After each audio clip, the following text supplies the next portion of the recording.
Good morning, student. I welcome you to my class and I'm going to teach you a new poem, A Tiger in the Zoo. And children, the poet is Leslie Norris.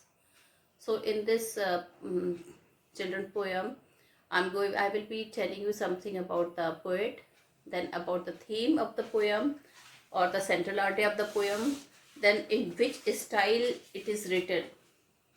What is the style of the poem? Because very few poem have some certain style, and then the background and the important points of the poem. So this will be discussed by me today. So first of all, A Tiger in the Zoo is written by Leslie Norris. He is the poet. Now Leslie Norris was a famous poet, famous Welsh poet. What do you mean by Welsh? That means he was from Wales, children. Wales. W-A-L-E-S. So he was a Welsh. W-E-L-S-H. There is a difference between Wales and Wales. Okay. Wales. Wales is a place. It is a place, and Wales, okay,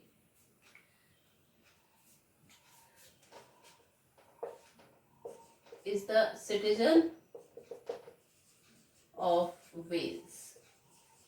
So this is a place and this is the citizen of it. So he was from Wales and he was a Welsh poet. Try to understand. This is Wales is a place. Wales are the citizen of that place. Okay. So Leslie Norris was a famous Welsh poet and short story writer. So he used to write poem and he used to write short stories. He was born in 1921 in Wales. Leslie Norris had decided even at an early age that he would become a poet. So when he was a small child, then only he had decided that he would become a poet. He was very much interested in the poem of Dylan Thomas and Vernon Watkins. So children, they were two poets, okay, and when he used to read their poem, he felt those poems are the most interesting poem. And who were the poets? Dylan Thomas and Vernon Watkins. His first poem was published in 1938, but his first book of poetry came out in 1943. So children, too late, 1938 he had written the poem that was published, but the book which was published, it came out in 1943. In July 1942, Norris married Catherine, better known as Kitty. They moved to England and trained themselves to be teachers. So he and his wife Catherine, they started training of a teacher. Okay, he shot to fame with his first publication, Finding Gold. Children, but when his book was published, his one book whose name was Finding Gold, when this book was published, okay, he became very famous. His work won various awards including the Cholmondeley Poetry Prize and Catherine Mansfield Memorial Award. So these two awards were given to him. First was Cholmondeley Poetry Prizes and Catherine Mansfield Memorial Award. And children, he died in 2006. So this is all about the writer. Now, A Tiger in the Zoo. So this is a poem, and let me tell you about the central idea of the poem, that what really the poet want to say to you. So the tiger, we all have seen tigers, a proud creature of forest. It is a shame that such a powerful, agile and untamable animal should be caged in a zoo. So such a powerful creature, according to him, should not be caged in a zoo. In his natural and wild habitat, he doesn't need help of any kind to hunt its own food. Now children, he lives in a natural surrounding, he lives in a wild habitat, and when he lives he doesn't need the help of any animal for his food. He is quite dependent on himself. His hunting of deer at the water hole may seem rather cruel. People say that in a very cruel manner he jumps upon the deer. When the deer comes near the water hole to drink water, he kills them. It seems very cruel to him, but he hunts not for his pleasure but for food. But children, we must know this is a food chain is there, and he is not hunting like human being for his pleasure. He is hunting for his food, and that is a necessary. His presence in the natural habitat is necessary to maintain the balance of food chain. So children, he kills a deer, and children, his presence in the natural habitat is necessary to maintain the balance of food chain. Sometimes the tiger may stray into human habitation. Sometimes when he is very hungry and he don't find deer to eat, he goes for a to human habitation. He only display his strength and ferociousness. There, children, he could not kill other. He only could display his strength and ferociousness.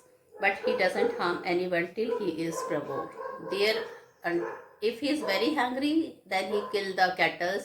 Otherwise, he doesn't harm anyone. Only his main until he is provoked to do so. Even in the cage, he ignores all those who come to the zoo to see him as an entertainment. Now, children, he is a proud creature, and when some people come to see him, he does not pay much attention. Like if you will see chimpanzees and other animal, they try to entertain the human beings. There are many animals who will come near to the to human beings. They will take the food from their hand, but he never cares for any human being. Like human being, the tiger too loves and value his freedom. He is a lover of his freedom. Just like human being, he values his freedom. He shows his anger, hatred, and even defiance by walking about in rage in his cage. So children, he walks in the cage to show his angriness, his hatred for the human being, and sometimes even defiance by walking about in rage in his cage. Human progress should not be at the cost of destroying the natural habitat. So children, now the writer want to say that we human things, we are very powerful, we are very making progress, but it should not be done at the cost of destroying the natural habitats of untamable and proud animals like the tiger. So we should not catch him and take him to the zoo. We should respect such a powerful animal. Now children, the poem consists of 5 stanzas. Each is made up of 4 lines. If you will see the poem, you can see 5 stanzas are there, and it is made up of 4 lines. The rhyme scheme is ABCD, ABCB, ABCB, ABCB, ABCB. So children, if you will see the rhyme scheme of the whole poem, what is the rhyme scheme? ABCB. Okay, this is the rhyme scheme of the poem. So the whole poem is consists of 5 stanzas. Each is made of 4 lines, and the rhyme scheme is ABCB. This is the rhyme scheme of each and every stanza. And I hope you know how to find the rhyme scheme. Otherwise, we can discuss in the online class. The poem has 2 distinct settings. The first setting is that of the zoo, where the tiger is put in a cage. So children, 2 setting is there. First setting is of a zoo, okay, where the tiger is put in the cage. The second setting is that of the natural wild habitat of the tiger, which should have been his real place. Now children, 2 setting is there. In first setting, he is telling about the tiger when he is put in a cage, but his habitat is the forest where he is telling. The second setting is that of the natural wild habitat of the tiger, which should have been his real place. Now children, the personification of the tiger is evident as the poet calls him he. So children, it is evident he is being personified because he is being called he and not it. The metaphor pads of velvet is used effectively in the third line of the first stanza. The tense tone represents the hidden rage of the tiger. And children, when we will read the poem, we feel that the tiger is very angry because such a powerful animal is put in the cage. So now I will be telling you about the children short summary. Okay, short summary. No, I will be telling you all the important background of the poem.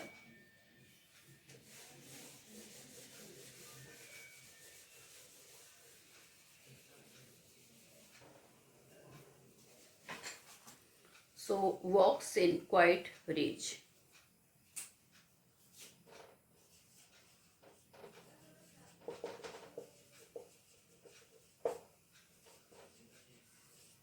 Walks in quiet, Q-U-I-E-T. Rage is, what is the meaning of rage? Angriness.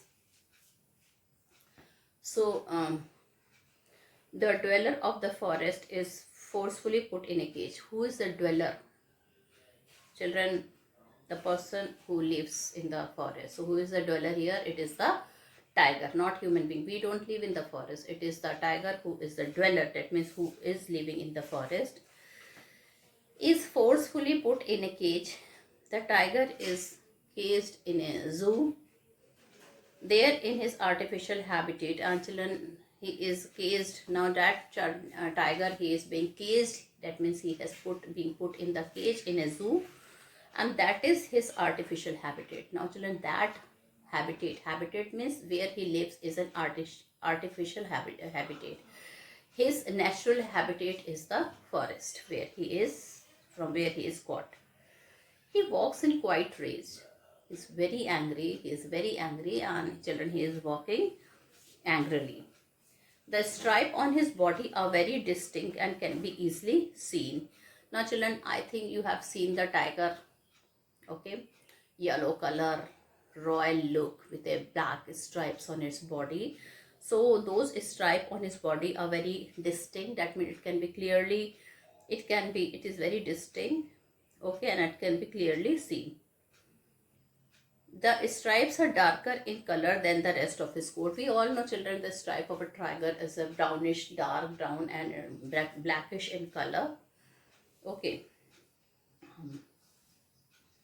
The tiger moves very softly and quietly with his pads of velvet.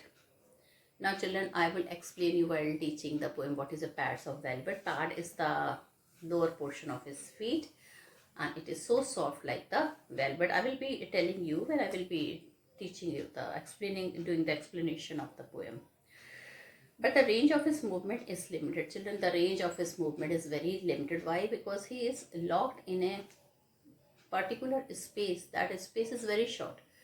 He used to take long step when he was in a forest, but now he is locked in a small space like the cage of the zoo. So there he could not take longer steps. He goes on moving around within the confines of his cage. Now children, he is locked, and within that area he is moving. The tiger does not relish the stare of the onlookers in the zoo. His rage or anger is suppressed. Now children, he doesn't care whoever are coming and looking at the tiger. They want that he should pay attention on them, but children, he doesn't. He's so angry that he never is paying attention on the onlooker. That means the person who are coming to see the tiger in the zoo. Now second point, he should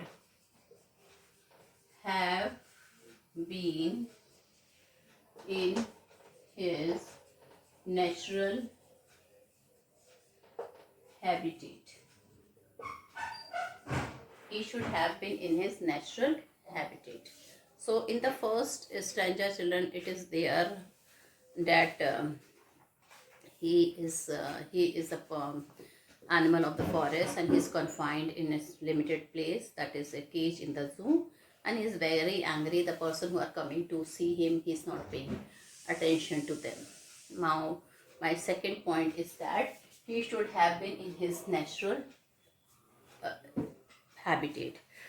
The poet mourns that the zoo is not the rightful place of the tiger. Now, children, here the poet is angry with the human being, and he is, children, ready. He is ready to say that he that place is not a rightful place of the tiger. He should have been in the forest in his natural habitat. He is a denizen of the citizen. That means he is the denizen. That means he is the denizen of the. He is the citizen of the jungle. His real place is in his wild. Had he had been in the wild, he would have been lurking around its shadow. So he is telling if he should have been in the forest, and he should, from where he should be lurking around its shadows. He must have been sliding quietly through the long grass to ambush his kill, and he would be running in the long grass to kill his children, to kill his prey, to kill his the animals like deer, okay, to eat. He should be using the long grass and shadows as necessary cover to keep his movement undetected. And children, that long grass and dark shadow, children, is always helping him to hide before. His movement should be undetected. These two, the darkness and the long grass, protects him from being seen from those animals or by those animals who are going to be killed by him. He would know where he could get his favorite hunt, the plum deer. His favorite hunt is the plum deer. He know where he would get it. Generally, it is near water hole only. He should approach the water hole quietly where animals and deer come to drink water. So he should approach the water hole quietly where animal and deer come to drink water. Now, my third point is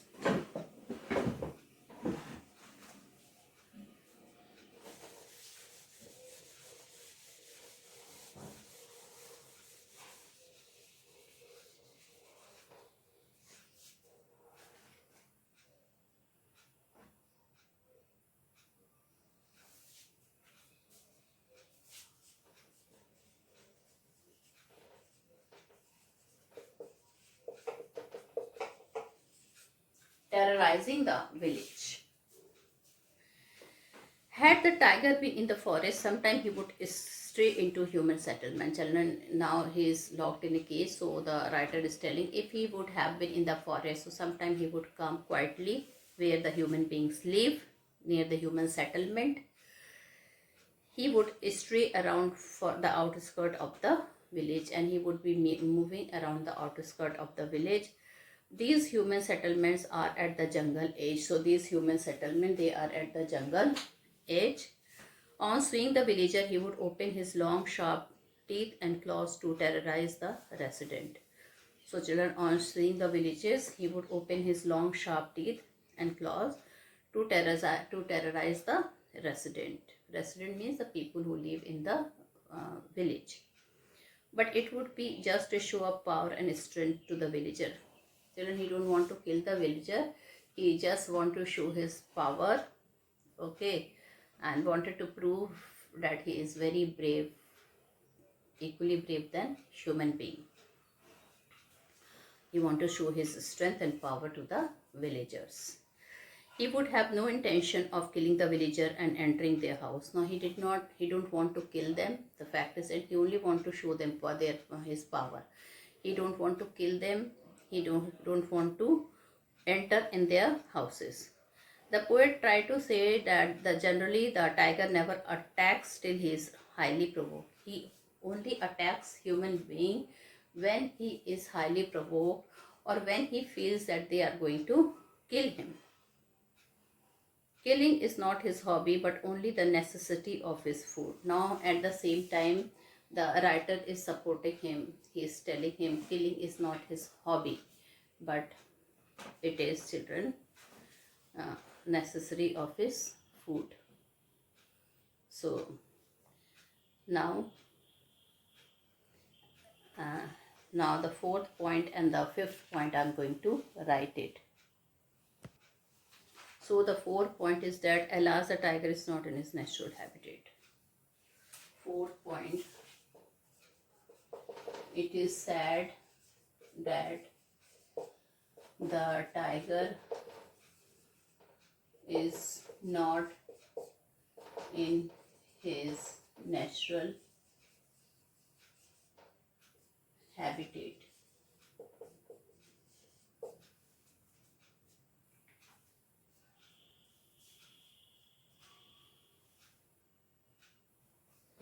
Unfortunately, he is locked in a concrete cell of a zoo.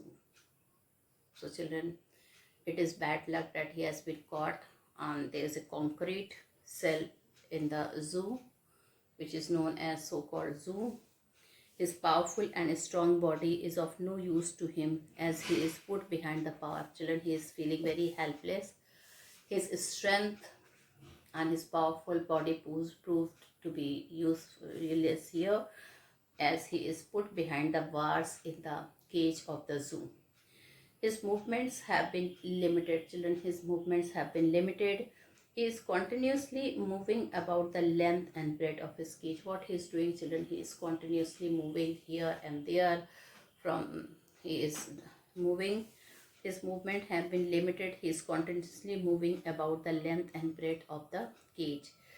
He doesn't relish the curious stare of the visitor. He's not enjoying the staring, the people who are staring to him. He simply ignores their presence. And what he is doing, children, he is simply ignoring their presence. Remain awake still late at night. So children, fifth point is remains awake till late at night. Now children, that tiger, his freedom is lost. He is feeling helpless, though he is a powerful creature of the forest. He never caused much harm to human being, but then he's caught and he's locked in the zoo. The poet described how the day ends for the tiger. He doesn't go to sleep till the late hours of the night, and he is so worried that children, he keeps on moving or he is sit at one place. He sleeps till the late hours of the night. He hears the sound of the cars of the zoo official patrolling at night. What does he do during the night? He could hear the children, the cars of the zoo officially patrolling at night. The stars shine brightly in the sky, and so do his brilliant eyes at night. Two things are shining in the sky in the night. One is the tiger's eyes and other are the stars. He is constantly looking at the brilliant star. Alas, he watches the brilliant star only behind the bars of his cage. He is watching the brilliant stars only behind the bars of his cage. Okay, so children, this is all the important points here we have discussed, and now I will be telling you some of the important point of the poem. So let's start, children. My first point is tiger is not in his natural habitat. Tiger is not in his natural habitat. Second, the wilds or the jungle in the natural habitat of the tiger. The jungle is the natural habitat of the tiger, and now he is not in his natural habitat. He has been locked, he has been caught, and he has been locked in the zoo. Unfortunately, the denizen of the forest has been confined to a caged habitat in a zoo. Now children, it is his bad luck. It is unfortunate that such a powerful creature of the forest, he's a denizen, he's a citizen of the forest, has been confined in a cage. He has been locked in a zoo. Fourth, he is no more free to roam about in the forest, but walks within the length and breadth of his cage. Now children, he is not living in the forest. He walks within the length and breadth of his cage. He has dark spots on his skin which are clearly visible even from a distance. What do you mean by dark spots, children? Here the dark spot is the darkest brown stripes upon the tiger, and which is that dark stripes can be easily visible from the distance also. Content to live in his cage, he walks around quietly with his velvety soft face. Children, he is walking in a very velvety soft feet. That means, children, the skin under the feet is soft like velvet. He is angry but has to suppress it. He is very angry but he is suppressing his anger. Why, children, he is suppressing his anger? He is suppressing his anger because children, he know that people will laugh at him, and it is no use to show his angriness because he will be remaining in the zoo only. Nobody will take him out to the natural habitat. In his quiet rage, he continues walking up and down his caged habitat. Now, children, he is so angry that he walks up and down in his caged habitat. The poet imagined how the tiger should behave if he is in his natural habitat, the wild jungle. Now, children, the poet is imagining how the tiger should behave if he would have been in the wild jungle in his natural habitat. There he should be silently hiding himself in the shadow, remains unnoticed. So he is imagining that he should be hiding hiding himself in the shadows, children, shadows of the forest or the dark trees, or he should be hiding in a long grass unnoticed. Sliding through the long grass, he should move stealthily to ambush his prey, and from there, children, after hiding in a long grass, he would attack his prey. That means, what is the meaning of prey? P-R-E-Y, this prey, not P-R, this prey, not this one. Prey means the animals which he is going to kill. He knows where he can find his kill in the wild. He is very much aware that where he should go to kill the animal. Like he knows, children, that like near the water hole the deer comes to drink water. His favorite hunt is the plump deer which he can find near the water hole. Now, children, here the poet is talking about his food. His favorite food is the plump deer which he can find and hunt near the water hole. When these plump deer, they come to drink water, he hides in a long grass and then he attacks to them. Sometimes he comes out of the forest and stray in human settlement at the edge of the jungle. Sometimes he comes out of the forest also and he goes to a village where there is a human settlement at the edge of the jungle. 15. There he terrorized the villagers by opening out his wide fangs or the long teeth and the claws. And still he feel pleasure to frighten the villagers by showing his long teeth and strong claws. His ferocious look frightens the village, and children, villagers, they are really frightened when they see his look. However, he has no intention of entering the village and killing anybody till he is highly provoked. Now, here the poet is mentioning that intentionally he don't want to kill any human being. He only want to frighten them. He only kills the human being until he is provoked to do so. Unfortunately, the mighty tiger is cursed to live in a concrete cell in the zoo. Now, children, the writer is feeling pretty that such a strong animal who loves freedom and who never kills human beings, such a strong animal is caught and he is put in a concrete cell in the zoo. Many visitors come to see him in the zoo, but he doesn't like the stares of the visitor. Now, he is telling many visitors to come and see him, but he doesn't like that they should look at him. He simply ignores their presence. In fact, he ignores them. He never cares them. He never look at them like the other animal, like chimpanzee and all those animals. Now he is made to limit his movement only to the length and breadth of his cage habitats. Now, children, he is made to limit the movements only to the length and breadth of his cage habitat. The tiger keeps awake till late in the night. He hears the noise of the patrolling cars moving around in the zoo. The brilliant star shines in the sky and his brilliant eye shines in the night. He can't free himself, but he keeps on watching the brilliant star standing behind the bar of his caged animals. Now, children, did not, he can't free himself, and he is so angry that he keeps on watching the brilliant star standing behind the bar of his cage habitat. So, this is all, children. This was all the important point of the children of this poem. Now in my next video I will be doing the explanation of this poem and telling you about the new words meaning. So now I conclude my video here.